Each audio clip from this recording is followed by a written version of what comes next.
araw sa inyong lahat mga ka-TH. Welcome back to our channel for another minutes of treasure analysis and discussions about your treasure markers. At ako'y magbigay-pugay muna. Shout out sa lahat ng aking subscribers right here in the Philippines and in abroad. Kumusta kayong lahat dyan? At ngayon ating tatalakayin ay itong tungkol sa kamay na ito, ang kamay na bato na nagtuturo ng kayamanan. Ating tingnan sa aking video ngayon. Okay mga ka-TH, ito yung pictures na padala sa atin ng ating kaibigan na treasure hunter somewhere right here in the Philippines. At maganda ang kanyang nakita. Meron daw siyang nakitang ganito na kamay na made of rock or made of stone, tapos nakaturo pababa at nakadikit sa kahoy. So ito ay isang final pointer or final marker to the treasure. Ang kamay na nagtuturo. Kung saan niya nakaturo, of course, doon natin tingnan. Okay, pero meron pa rin mga kunting itong analysis kung saan banda sa surrounding ng kahoy hanapin ang eksaktong digging spot. Okay, so patuloy tayo. Ito pa yung isang treasure marker. Okay, at ano bang ibig sabihin ito? Kung ito'y nahukay nyo guys sa lalim na 2 meters or 1 meter plus, ang kahulugan ng ito na guhit ay go down for another 4 meters. Ito yung indicator ng lalim. Lalo na pag yan ay nagkamarka sa maliit lamang na bato na kaya buhatin tapos inilagay doon sa ilalim ng hukay na 2 meters or 1.5 meter, ay makikita ang ganyang mga treasure marker na ang ibig sabihin ay go down for 4 meters. Okay, so 4 na metro pa ang idagdag nyo sa paghukay kung yan ay natagpuan nyo sa 2 meters. Ngayon, ibang picture tayo. Ito yung kahoy. Tapos dito raw nakadikit yung kamay na nagtuturo. Okay, example, ito yung kanyang daliri. Nagtuturo daw pababa. Mamaya ay tingnan natin ang kanyang sketch map kung saan ito banda. Doon natin yun i-analyze ang treasure site. Okay, so magandang treasure marker. Itong triangle naman ay hindi tayo makatiyak kung ito'y gawa ng tao in almost 90 years. Ay medyo magbabago na talaga ang itsura ng kahoy at hindi natin matiyak kung yan ay man-made na triangle. Kasi meron na akong maraming na-encounter na mga old trees na sadyang mabibiyak talaga yung banda sa baba at maghuhugis yan na triangle ang mga biyak. Okay guys, so kasi lang ay meron siyang nakadikit na bato dyan sa itaas ng triangle sa banda rito at nakaturo pababa. Kaya yan tuloy ay pinaginalaan natin na merong treasure dyan sa baba ng kahoy na yan. Ano ba ang ginagawa ng bato na nakadikit dyan, sadyang dinikit? Okay? So patuloy tayo, ating tingnan ang kanyang sketch map para doon tayo mag-analyze. Sandali lamang. So ito yung mapa ng ating ka-TH. At sa tingin ko ay meron nang nakarating na mga treasure hunter dito. Bakit ko yan nasabi? Kasi itong mga sign dito na itong dalawa, ito kasi makikita yan sa ilalim ng lupa. Atin ipapakita muli. Okay, so ito yan. Ito yan nag-symbolize to ng turtle. Okay. Ito ay isang turtle. Kung nakita niyo meron siyang liig. Make that meron siyang ulo at nakakunik yan. Ito yung kanyang katawan. At mayroong sign sa likod na parang triangle, meaning treasure below sa turtle. At meron siyang lalim 3 meters ang lalim, pero hindi ito matagpuan na sign sa ibabaw ng lupa. Yan ay dapat nasa ilalim ng nasa 2 meters deep yan matagpuan. Ngayon, dahil nandyan yan sa labas, meaning to say ay nahukay na yan at nailabas yan sa hukay. Okay, so tingnan natin yung isa. Itong ganitong sign din, guys. Okay, ito siya na sign. Nag-indicate ito ng another 4 meters deep. At ito yung matatagpuan din na sign sa ilalim ng lupa. It's either 1.5 meter or 2 meters, matagpuan yan. Siguro katabihan ng pagong. Magkatabihan ng pagong ang ganyang mga marker. At bakit nailabas yan? Okay? Nailabas yan dahil sa merong nang nag-operate dyan sa area na yan. Noon, hindi nyo nahalata kasi siguro noong dekada 80 or 90 pa.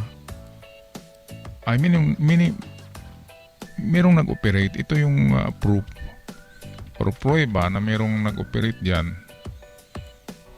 Sa bundok kasi, walang gagawa ng atabay sa gitna ng creek. Kung gagawa ka ng atabay or old well sa gitna ng creek, hindi yung pwede. Dapat dito ka gagawa sa may gilid. Yan ay mga hukayan ng old mga treasure hunter noon. At nagiging atabay sa tagal ng panahon ay atabay na ang tingin natin sa kanya or balon. Tingnan nyo, 2 meters ang lalim, tamang-tama talaga, test dig. Okay, at sa 2 meters ay kanilang nahukay ang mga sign na yan. Ngayon hindi nila alam na ang sign na yan, yung parang arrow at saka pagong, ang ibig sabihin ay 4 meters. Yung sa pagong, ang sabi niya ay 3 meters. So 4, 3, nasa 4 ang lalim. So pwedeng hukayin nyo muli ito, guys. Itong atabay. Kasi sabi niyo 2 meters lang ang lalim. Ang nandito sa treasure symbol is 4 meters deep. Kaya palagay ko dito yan nakuha tapos tinapon na lang dyan sa malayo. At ang naghukay dyan ay hindi nila alam ang ibig sabihin. Kaya tinapon nila yan dyan. At dito yan nakuha sa sinasabi na atabay.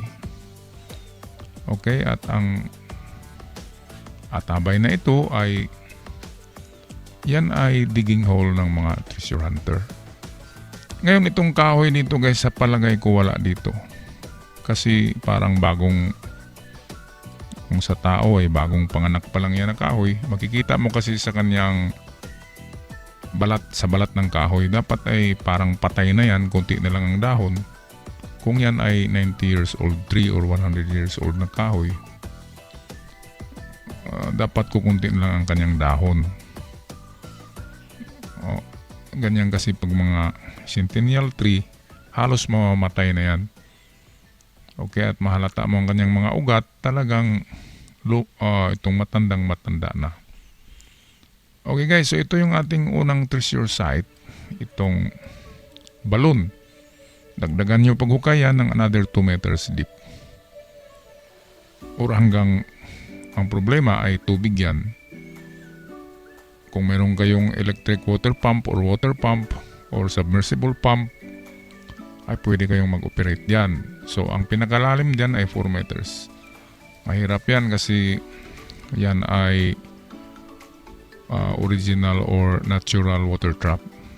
Water trap yan, kaya kung merong treasure sa creek, hindi ko na ipinahukay yun, tanggalin lang yung takip ng mga bato, baka sakaling nasa ibabaw lamang.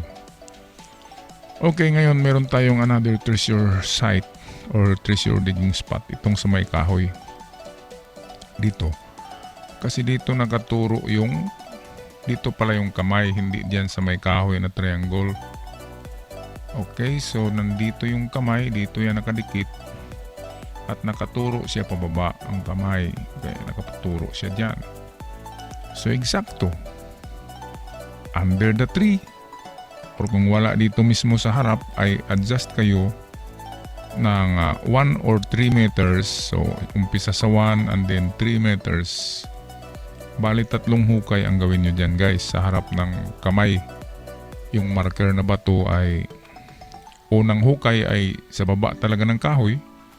And then pangalawa is 1 meter. And then pangatlong hukay is 3 meters galing dyan sa kahoy.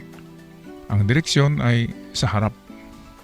Paatras kayo, paatras ng hukay. Okay, at ito yung ating second treasure digging spot. Okay, so mayroon na tayong dalawa. Dito sa may balon ay mahirap talaga to. So para sa akin ay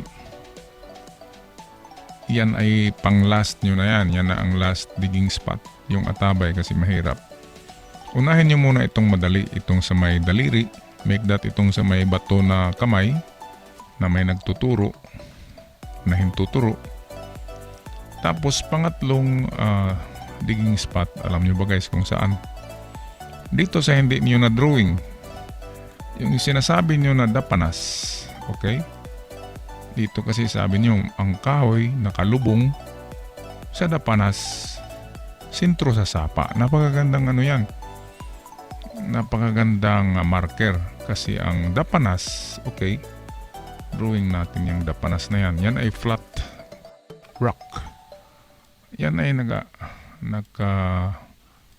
kung makita mo yan, marami yan kasi sa creek yung mga dapanas na yan. So yan ay malapad. And then kung ang kahoy ay nasa baba niya, okay, so halimbawa, nandito yung kahoy sa baba niya,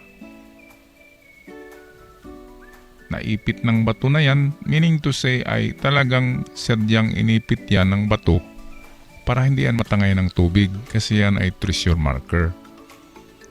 Ngayon, ang gawin dyan ay dyan mismo maghukay under sa kahoy. Okay, kung ito ang dapanas sa ibabaw, yung malapad na bato, itong blue, ito yung dapanas or malapad na bato, and then itong brown ang kahoy, dito kayo mismo sa kanyang baba maghukay. 2 meters lang ang test dig. Okay, at dahil ay nasa creek yan, napakaraming tubig talaga dyan. Kaya yan ang mahirap. Hindi rin yan pwedeng i-detect kasi mayroong tubig. Ang detector ay mag-malfunction pag maraming tubig.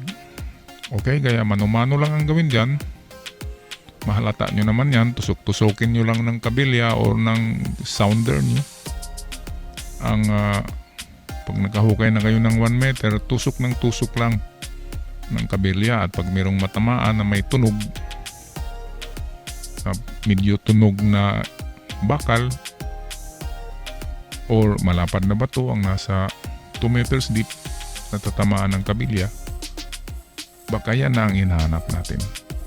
Okay, at kung wala sa dapanas, of course, ang last resort natin ay atabay.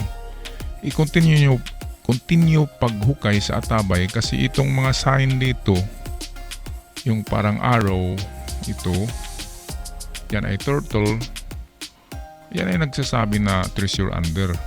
Meron nga siyang dot diyan na 3 meters. Siguro magkasunod ito, nauna lang ang turtle, and then pangalawang nakita nila ay ito sa 4 meters deep. I make that sa itong 2 meters deep kasi sabi dito ay hukay pa ng another 4 meters. Yan, karagdagang 4 meters ang hukay pababa. At hindi naman yan kasi ng mga marker ay hindi yan nilalagay sa surface o ibabaw ng lupa kasi pwede lang yan buhatin ng isang tao. Kaya yung maliliit na bato na may mga marka, yan ay mga final treasure pointer na dapat ay pagbigyan pansin at kilatisin ng mabuti. Okay, so palagay ko ang pagong tsaka ang bato na ito, itong turtle tsaka ang bato na ito ay galing yan sa atabay sa 2 meters. Natagpuan nila yan. Pwede rin na nakuha na nila ang treasure dyan at tinabunan na lang nila muli. Kaya nagiging 2 meters pero 4 meters deep talaga yan according sa mga markers na nasa ibabaw niya. Okay guys, sana ay nakatulong ako ng konti sa inyong treasure site analysis. Maraming salamat. Stay safe. Stay away from COVID. Be healthy. Ako'y magpaalam na. See you soon on my video. Ciao for now.